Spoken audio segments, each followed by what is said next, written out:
Hi, everyone, and welcome to today's presentation. We're going to be talking about understanding the impact of adrenal fatigue in the mental health and addiction recovery process. Now, adrenal fatigue has become something of sort of the new buzzword or the new ADHD or the new whatever you want to say, and it seems like there are a lot of people coming up with different suggestions for how to deal with it, how to treat it, and it's one of those that, depending on what website you go to, what resource you use, anything and everything can be caused, it seems, from adrenal fatigue. So I really want to hone it down and look at what we care about, why that might be happening, and then how it might apply to our clients as they're in early recovery and even later recovery. So we'll identify some of the common symptoms of adrenal fatigue. And once you understand what adrenal fatigue is, the symptoms will make a whole lot of sense. We're going to learn about the function of the HPA axis and cortisol.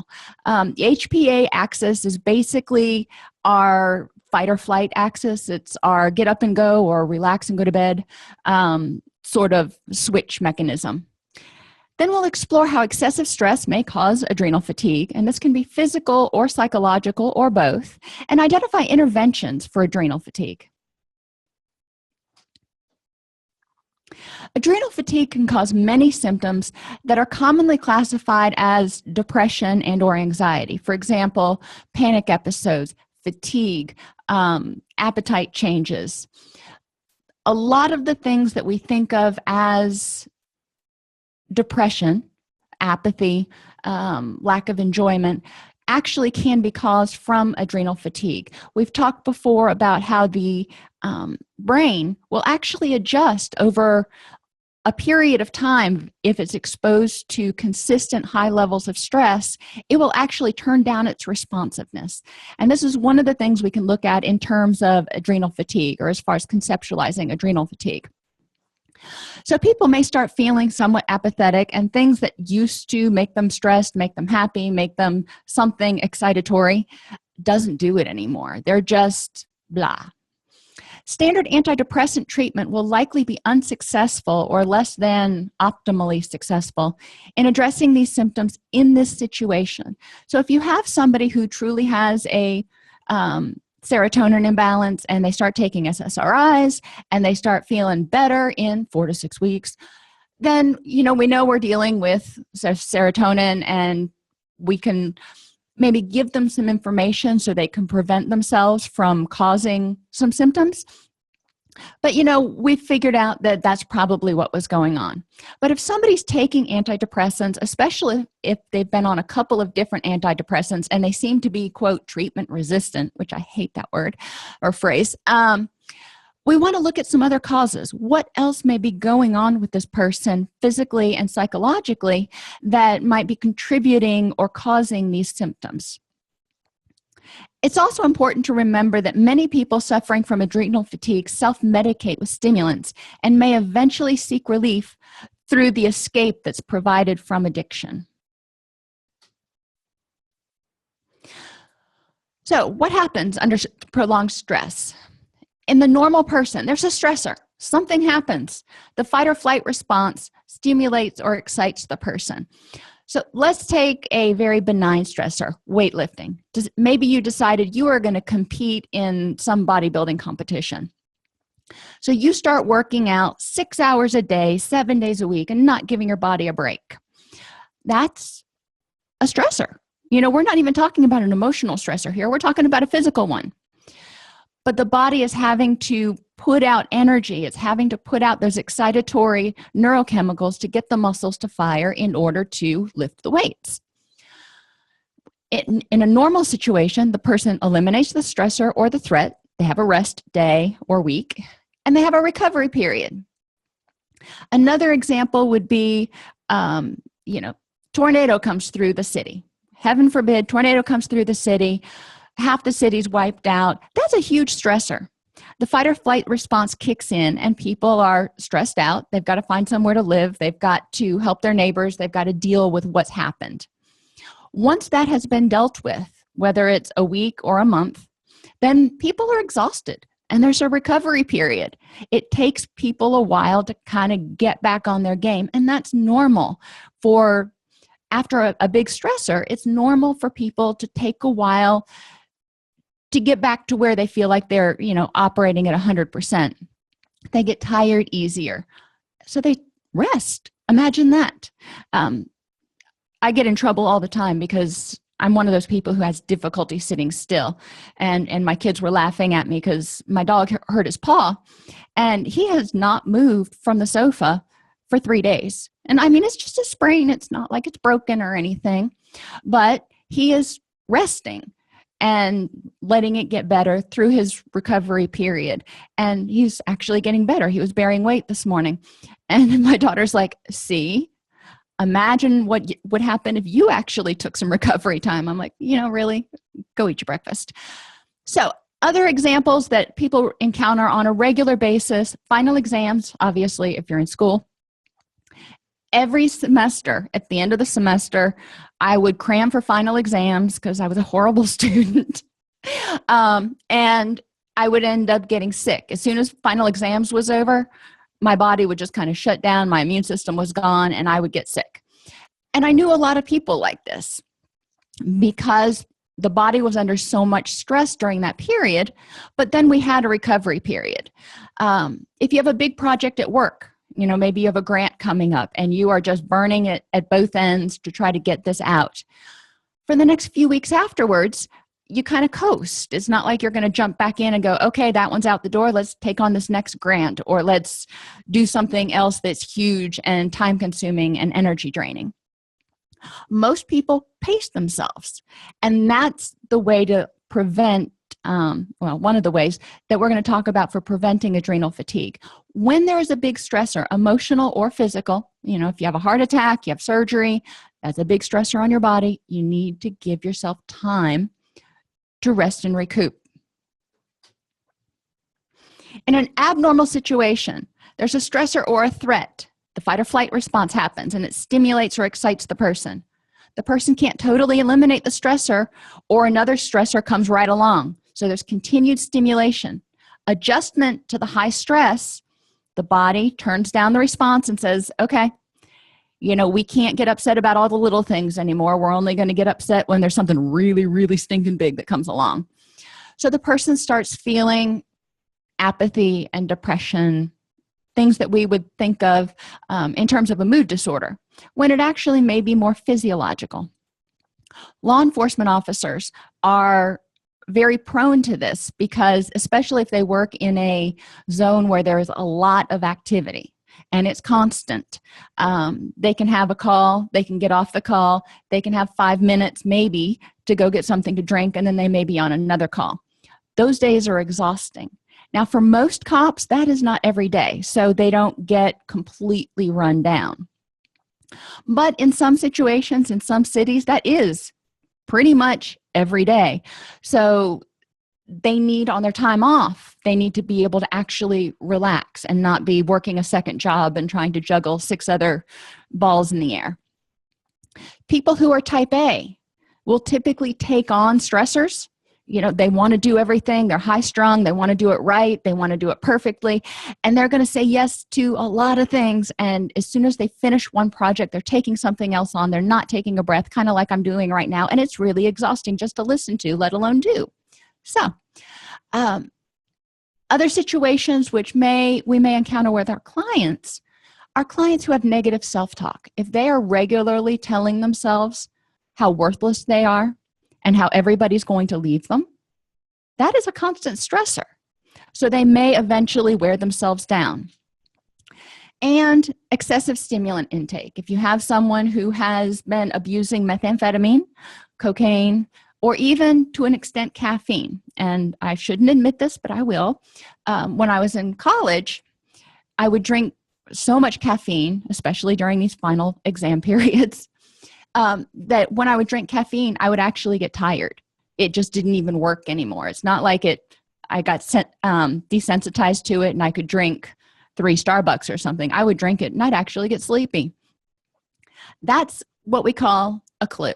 So if your body is not responding the way you expect it to in response to a stressor or a stimulant, kind of stand up and take a look at what's going on. I mentioned the HPA axis, and we're not going to go into huge detail here because we've only got an hour. But HPA stands for hypothalamic pituitary adrenal axis, which controls the stress response. Your hypothalamus, thinking back to Psychobiology 101, it's the brain center that determines if there's a threat. It takes in the stimulus, compares it to what you already know, and it goes, this is really bad mojo, or this is something we can let go. Whatever it determines, it tells the pituitary gland. It says, don't worry about it, send out the relaxation sign, or this is a problem, send out the all hands on deck. The pituitary gland flips the switch, if you will, if you're thinking of it sort of as a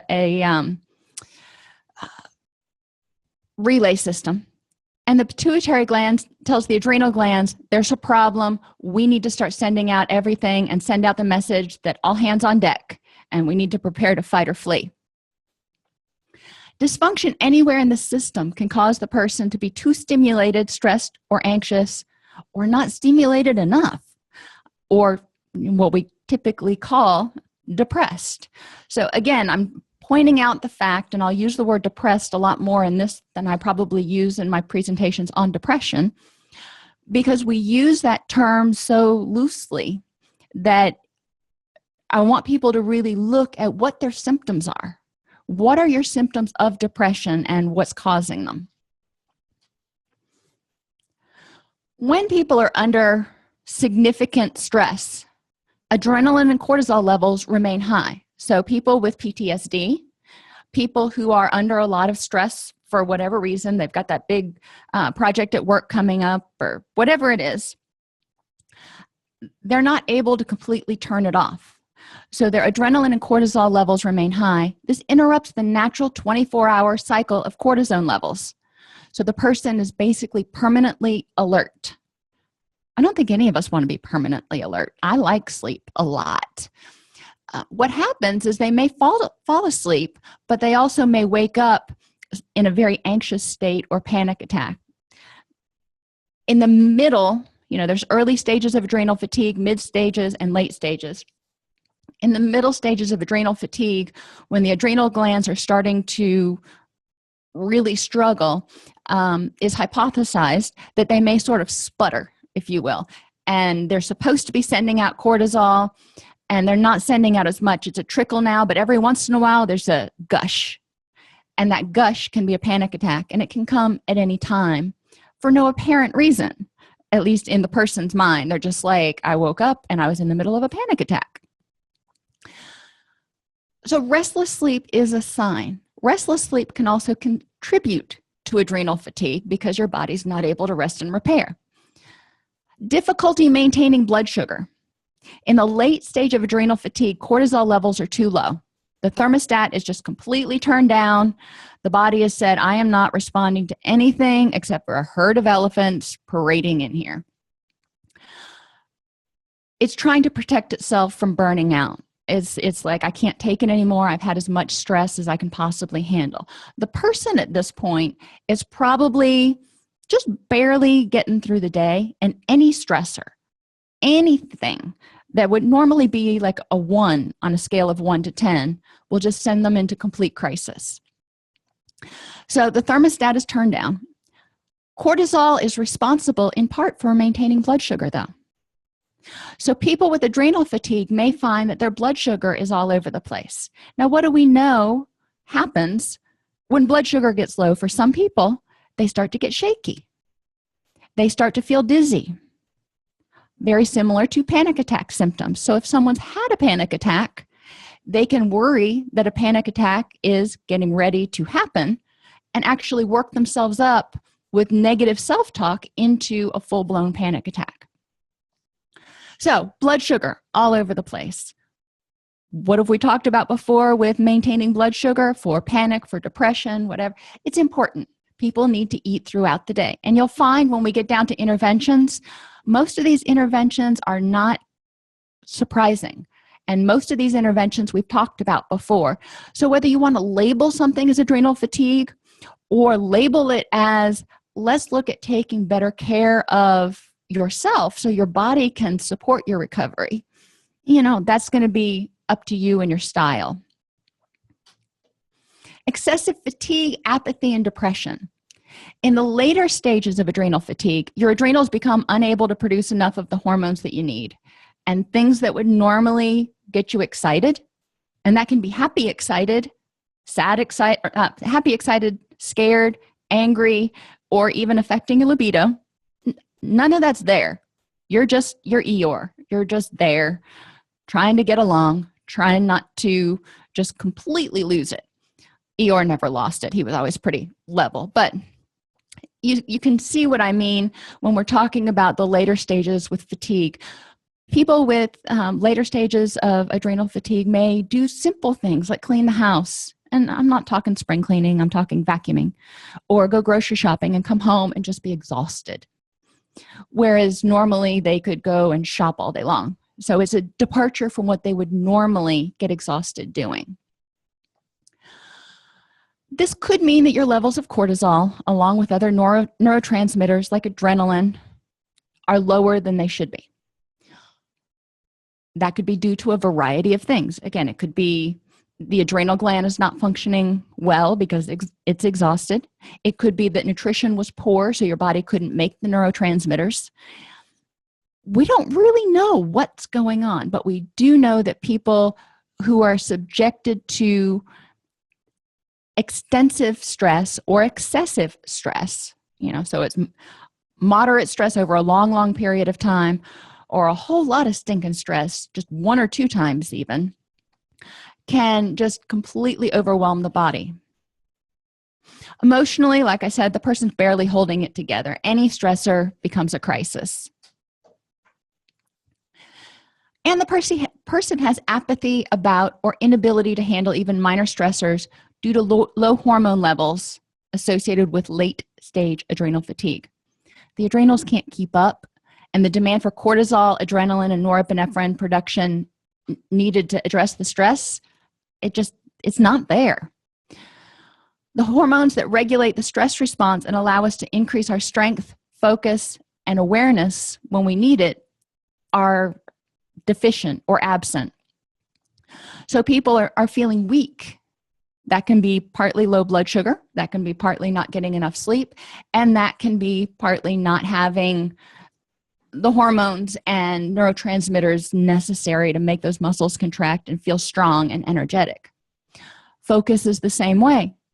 If you don't sleep enough, even if you're not suffering from adrenal fatigue, if you're not sleeping enough, you're going to have a hard time focusing. So we need to encourage people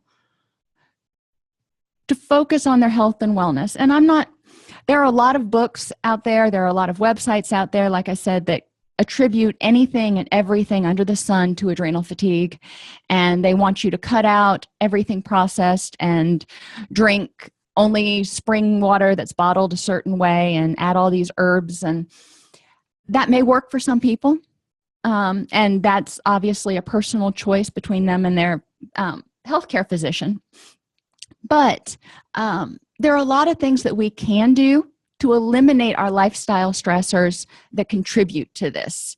And we'll get into those later. The adrenal function is constantly hovering around the exhaustion threshold level, and the smallest stressor will often trigger an adrenal crash, including coffee. Like I said before, sometimes when I was in college, I would drink coffee, and I would drink so much in a 24-hour period over a week or so, that my adrenals would just be like, honey, I got no more to give you, so you need to go to sleep.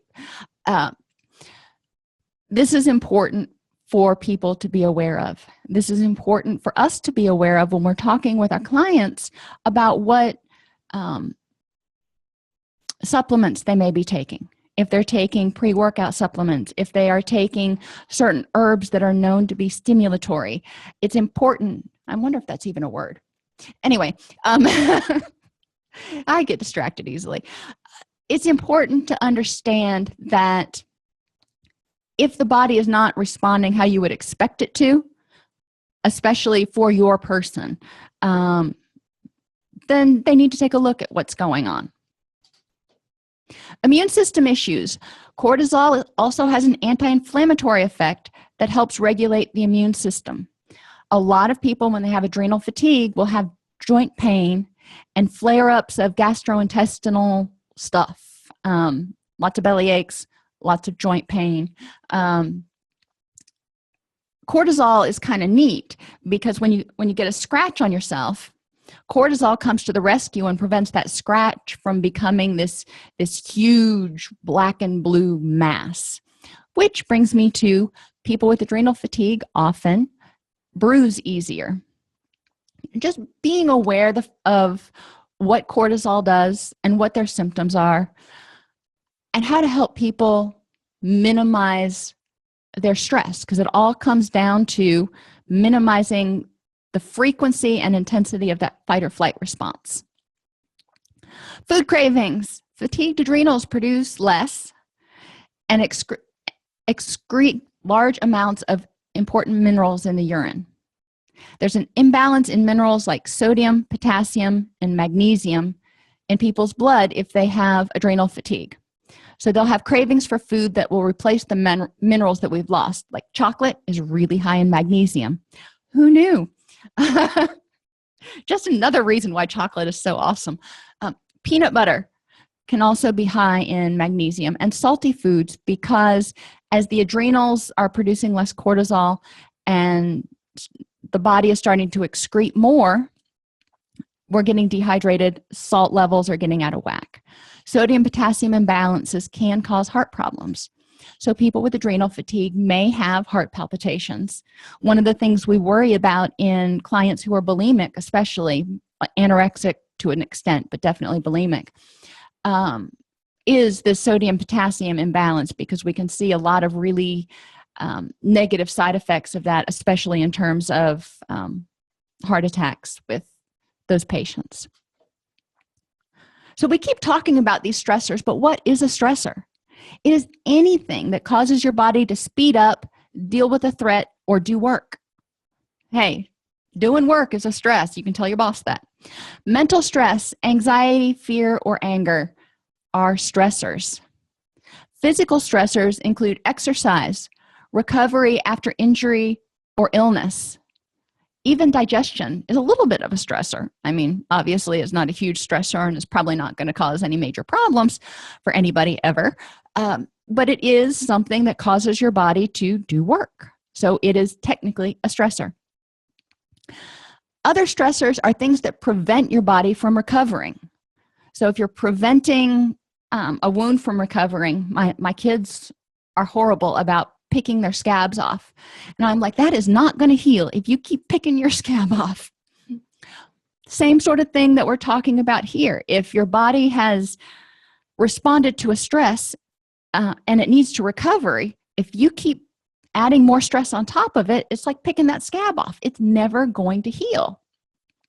Lack of sleep, poor nutrition, and continued stress are all things that can prevent the body from recovering.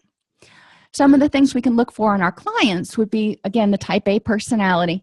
This client of yours that's driven. They're going to be successful. They are high-strung. Typically, probably not the best with time management. The person who says yes all the time because they don't want to disappoint anybody, because they need that validation from other people, can add a lot of stress. People who have poor time management. They may not be type A. They may just not have a calendar. And people with low self-esteem who rely on others for external validation will often take on the extra responsibilities and extra stressors even when they don't have the energy to do it, because they don't want people to be angry with them. We need to address these with our clients in terms of, I hear that you want to help Sam move this weekend. How is that going to impact you the following week? You're already exhausted. You've had all this stuff going on. If you help him this weekend, what are the potential consequences for the following week? And is there something else that you could do that might be less stressful that could still help him move, but you're not going to be spending 12 hours moving boxes from one end of the county to the other? Hypothalamic stressors, basically things in your brain. What is causing your brain to go, there's a threat, when one may or may not exist? When you interpret something as a threat, it triggers a stress reaction. So rejection and isolation fears, fears of failure, fears of the unknown, loss of control, and anything that makes people fear death or bodily harm. And again, we're talking about people who have PTSD, people who are in car accidents. There can be a lot of different cognitive stressors out there, but a lot of these are exacerbated or even caused by cognitive distortions and irrational thoughts. That's what we're poised to handle. So SCORE, we can help people with this part. We can help people readdress things that they learned when they were young, before they could think abstractly and say, okay, back then you could only see one possible explanation for whatever happened. Now, as an adult, what are some other possible explanations? Because as a child, you're not able to think of alternative explanations. You can only focus on one thing and interpret what you see. But as an adult, maybe we can reinterpret that so it doesn't continue to cause you to have negative self-talk. When a child has a parent that walks out, mom left, mom's nowhere to be found, mom is supposed to love me in terms of a young child's perspective. So if mom left and mom's supposed to love me, then I must be unlovable. Now, as a grown-up who can look at multiple perspectives, we're going, well, that's kind of a reach. But from a 4-year-old's point of view, it actually makes a fair amount of sense. Children are egocentric, so mom must have left because of me. All or nothing thinking, she must hate me, which means I am unlovable. As an adult, we can say, okay, I can see how you thought that when you were 4. Let's look at it now and see if we can look at it from different perspectives. Maybe there's another explanation for that. Anyhow, physical stressors, low blood sugar. Have people keep their blood sugar up, eat healthfully. I'm not saying to not eat M&Ms or pizza or drink soda. Those are vices I hold near and dear, but I don't have them for every meal. Excessive stimulant intake, including caffeine, can produce artificial stress. And caffeine is found not only in coffee, but also in soda, teas, including green tea, unless it's decaffeinated, and chocolate. Lack of sleep or circadian rhythm disruption. This can be due to anxiety, it can be due to stress, it can be due to pain, or it can be due to shift work. People who are on shift work typically have a circadian rhythm issue, difficulty falling asleep and getting good sleep, in addition to other stressors that are going on. So it's important to consider what may be impacting or what may be causing some of the stress. And like I said before, excessive exercise in intensity or duration. If you have somebody who's training for a marathon, if you have somebody who's training for a bodybuilding competition, they may, if they don't give themselves enough rest time, start to experience some adrenal fatigue. So what do we do? This is kind of the reason you're here. What do we do about it? Frequent, small, high-quality meals, and you've heard most of these foods before. Chicken, tuna, salmon, eggs, yogurt, black beans, raw spinach, broccoli, sesame seeds, sunflower seeds, pumpkin seeds, cashews, walnuts, quinoa, oatmeal, brown rice, whole wheat bread. Most people can find things on that list that they will eat. Does that mean that that's all you should eat? No. Most people would be miserable if that's all they ate. But we want to encourage people to eat a colorful meal, have 3 colors on their plate at every meal, eat frequently every 3 to 4 hours. Now, I'm not talking about a huge meal every 3 to 4 hours. A small meal. Remember, your undistended stomach is about the size of your balled up fist. So if you're eating a plate of pasta that's the size of a basketball, that's probably eating more than you really need. when we're talking about portion control, I don't want to add more stress onto my clients' lives. I don't want to say, okay, now you need to start counting calories and you need to start logging everything. If they want to, that's great. But if they don't want to, let's look at some easy things. Have small portions, colorful, frequent. Drink plenty of water in order to get all the toxins out. Minimize sugary soda and juices because that just wreaks havoc on blood sugar. If people are going to drink tea or coffee, it should be decaffeinated, preferably naturally decaffeinated. There are some really ugly chemicals that go into chemical decaffeination, and at this point, the body doesn't need it. Most people don't have an aversion to the naturally decaffeinated, whatever it is. One thing I do tell my clients, and probably common sense, if you're used to drinking a lot of coffee or a lot of caffeinated stuff, don't go cold turkey because you will get headaches and you will be miserable. I encourage people that if they're going to do it, and I really want them to make it a lifestyle choice, wean down. Go 2/3 caffeinated, 1/3 decaf, then half and half, and then 1/3 caffeinated and 2/3 decaf until they are at completely decaffeinated. Sugar-free sodas, in terms of adrenal fatigue, are not horrible. In terms of a lot of other things, there's a lot of negative research about what artificial sweeteners do to the blood sugar and the body's response to blood sugar. So I would really encourage people to try to actually drink water. I know it sounds crazy, but a lot of people are not going to like that right away. Encourage them to bring a bottle with them and carry it around with them at work. You'd be amazed at how much more you drink if you've just got a water bottle with you handy all the time and the water's cold. But if they want to have their coffee, if they want to have their tea, just talk about moderation. Ideally, eliminate or greatly reduce white flour and replace it with whole wheat or rye flour. So instead of getting white bread, get whole wheat bread. Try to replace sugar and corn syrup with honey. Partially hydrogenated fats with organic cold-pressed coconut oil or some other oil in that genre. I encourage my clients, if they want to do these things, and this is obviously something that they're going to want to talk over with their nutritionist and or their physician. And I put that disclaimer out there. I don't think any of them do, but we have to put that out there.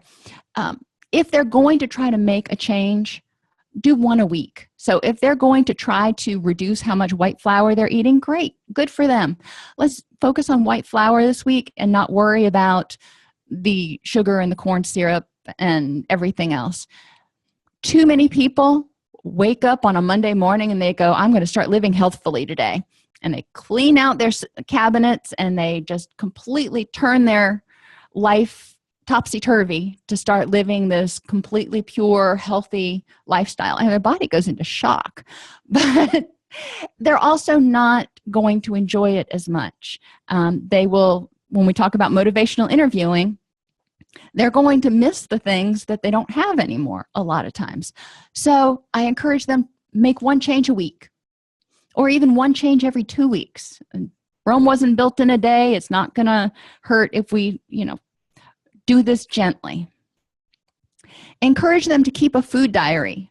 So their target nutrition, they want to look for magnesium at about 400 milligrams a day, calcium at about 1,000, vitamin C, according to the books in the resources section, they're looking for about 2 to 4 grams, and vitamin E about 800.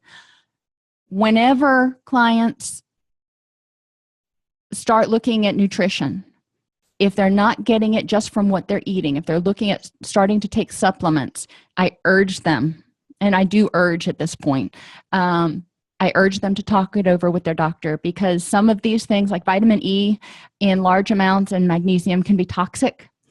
So it's important that the client understand what they're taking and how much they need for them. But a lot of times if they start eating healthfully, they're going to get this in their diet anyway, which is why some of the apps that are out there for tracking your nutrition are awesome, because they will tell you the breakdown of the nitty-gritty. And your B vitamins, there are some other levels that you want. Pantothenic acid is really hard to get up to 250 milligrams. It is what they would call an excitatory B vitamin. It's one that gives people energy. You'll notice that if you look at Propel or any of the electrolyte drink waters, it has pantothenic acid in it. My response to them is leave this for later.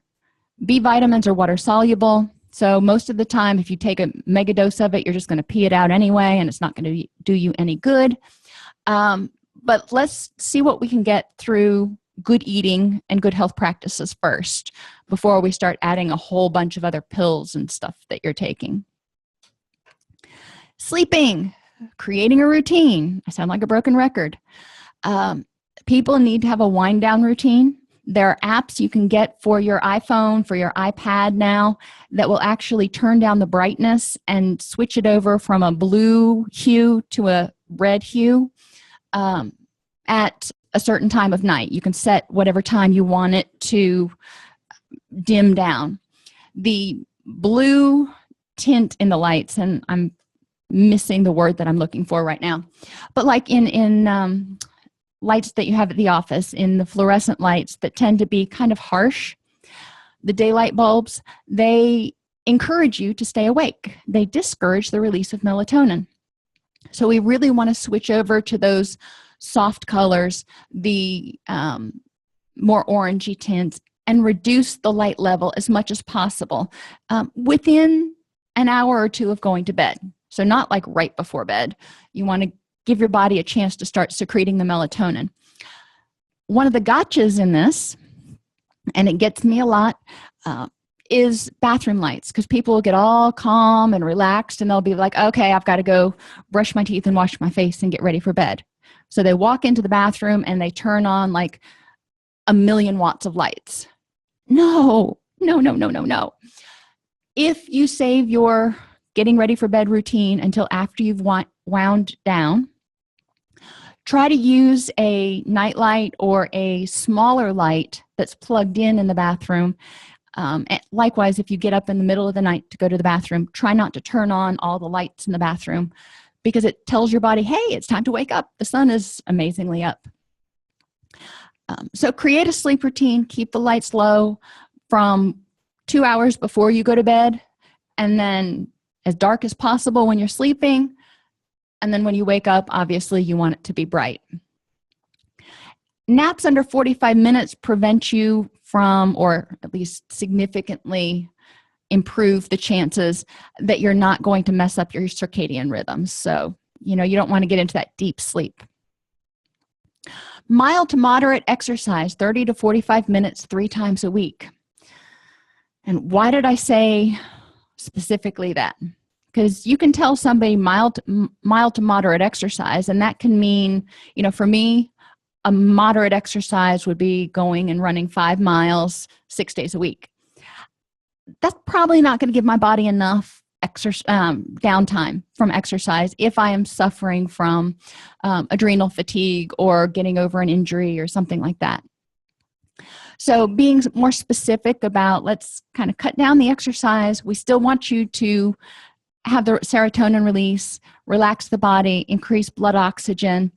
If you feel good after you've done 30 to 45 minutes 3 times in a week, then you can consider upping it a little bit. But let's not go back to, training for that marathon again right away.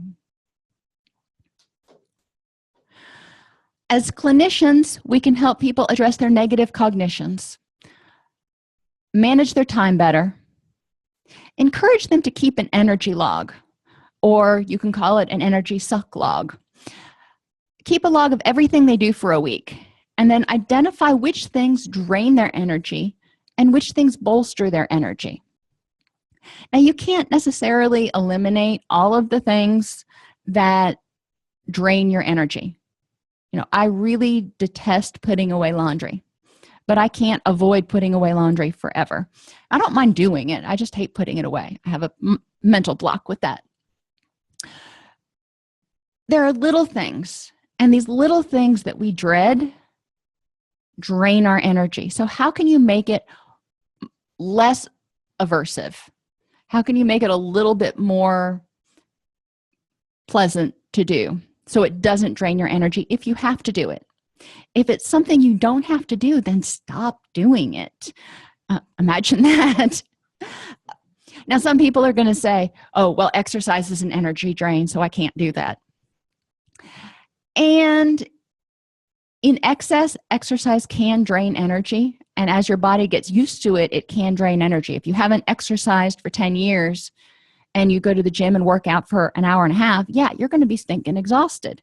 If you go and work out for 20 minutes, you're priming your body and getting some more oxygen in there.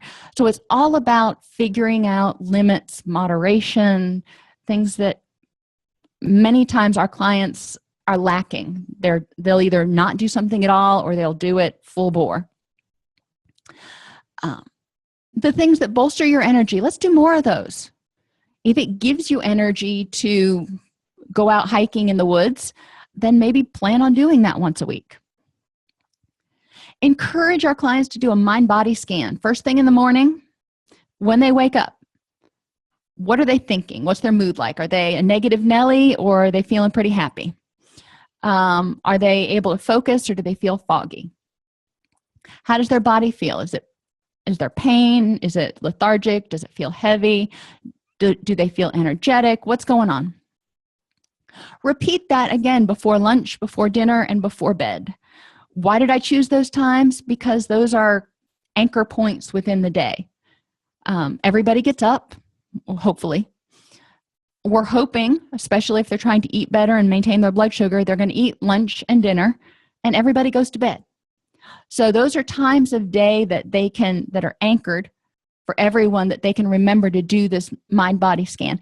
It doesn't take 45 seconds to do, but it helps them identify, am I getting too stressed out? Am I getting worn down? Am I feeling agitated? What's causing it? And is there anything I can do about it?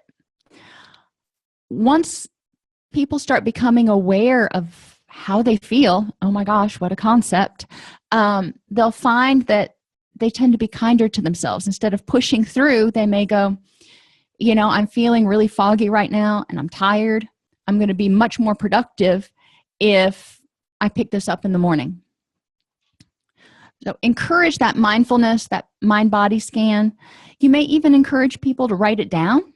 Now, I would be a horrible person to do that because I would forget to write it down. Or I would only do it haphazardly. But if you can find an easy way for them to write it down or chart it, they might be able to find patterns in their energy levels and patterns in their fogginess, such as before lunch and before bed or whatever it is for that person. Other alternative interventions, and I add this because it's out there, it's on the internet, it's in the books that I read on adrenal fatigue, so I didn't want to leave it out. But I don't know enough about any of these to speak intelligently about them. So I would strongly suggest that if your client is interested in herbal supplementation or looking at alternative medicine, to consult an alternative medicine physician. Licorice root, the supplement, not the candy. So I'll say that first. Too many people see that and they're like, ooh, I can eat licorice all day long every day. No, licorice root is far different. Ashwagandha is supposed to be a normalizing herb that helps. If you've got too much cortisol, it brings it down. If you've got too little cortisol, it tells your body to bring it up. It stabilizes and normalizes things. Astragalus root has also been found to be helpful. Siberian ginseng, for women especially, has been found to be helpful. Panax ginseng tends to be stimulating. Siberian ginseng has not been found to be as stimulating. And then there is some theories that support like supports like. So they talk about using adrenal cell extracts in order to support the adrenal gland. Again, I am not educated on these enough to speak intelligently about who should use them, what dosage they should be used, what is contraindicated.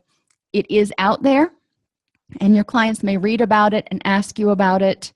So we need to know where to refer them, preferably to a holistic medicine physician or practitioner who can speak authoritatively on these in terms of that particular patient's care.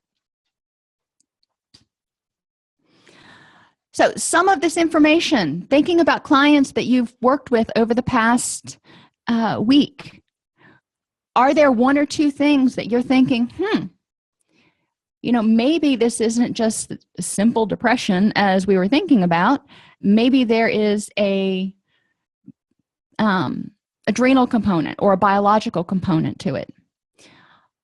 Were there things that you heard in here that you said, you know, none of this would hurt, or this particular intervention wouldn't hurt any of my patients if they started trying to drink more water or eat smaller meals more frequently, or whatever it is, and thinking about how effective it might be for them in the short term and how you can help them implement it in the long term. Adrenal fatigue mimics many of the symptoms of depression. The biggest thing is that low energy and lack of enjoyment, apathy for just about anything. The body has turned down your excitatory neurotransmitters that said, we're going to burn up if we keep running at this high level. So we've got to dial it back. At a certain point, this may be because the body just can't produce enough cortisol. But before that, you know, in the early stages, the body's turning down the system. Adrenal fatigue is a physical ailment that can be compounded or caused by mental stress and anxiety. Interventions should start with improving lifestyle factors. And like I said, 1 per week is more than enough. If somebody starts sleeping better, they're going to have a lot of positive effects. Now, if one of the complaints they have is they can't sleep because they're waking up with panic attacks, then we probably need to, get them in to see their physician to see if there is a biochemical cause for it that's easily treated. Most physicians, and I'm not saying all, there's, you know, about 20% of physicians out there have heard of adrenal fatigue and are somewhat supportive of it. There aren't easy tests for adrenal fatigue. So it's not like they can go in and say, okay, I want the adrenal fatigue test in order to see if I've got it or not. And there's a definitive thing. If they've tested for they've tested thyroid hormones and those all seem to be in balance, adrenals might be something else to consider talking with their doctor about. Antidepressants, stimulants, and steroids, because a lot of times when someone is in either a lot of pain and having inflammation or feeling tired, they will be given steroids.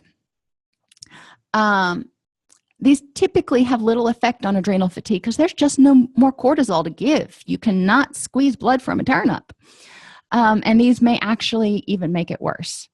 So if the patient starts taking any of these, or like I said, says that, you know, coffee's not even doing it for me anymore, this is something you might want to consider talking to your patient about and saying, okay, well, that might indicate there's a biochemical thing going on here, that you're just exhausted.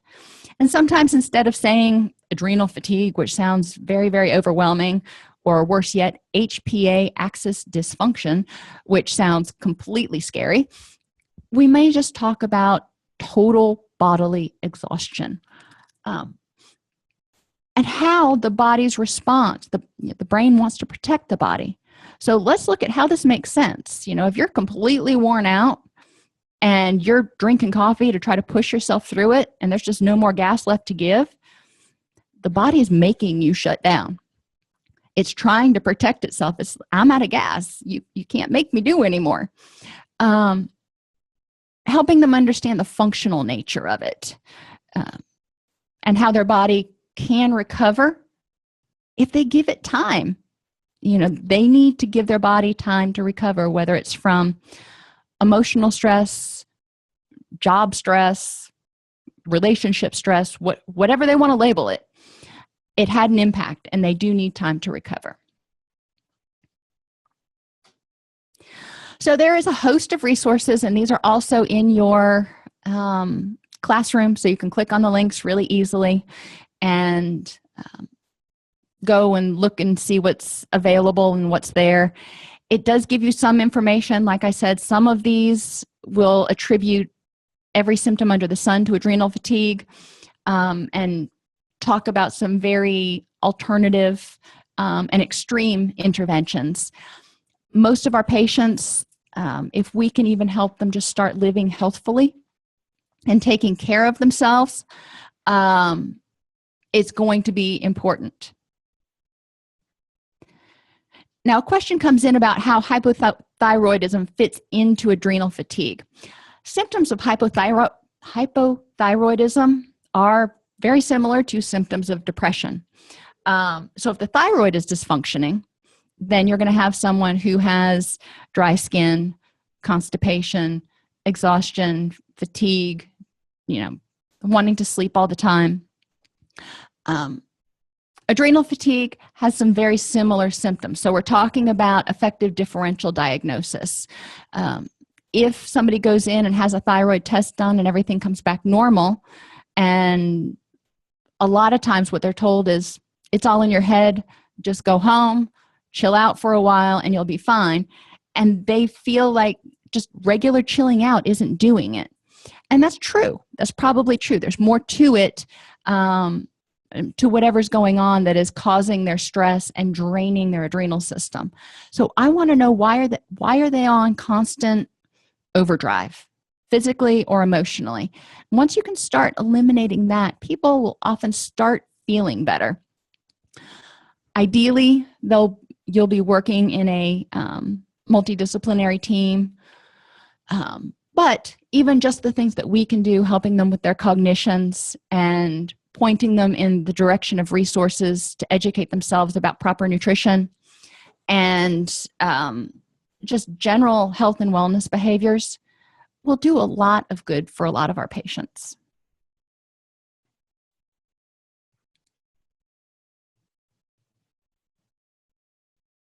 Well, thank everybody for attending today. I really enjoyed this presentation, and I enjoyed you being here with me. And if you have any questions, feel free to send me an email at support@allceus.com.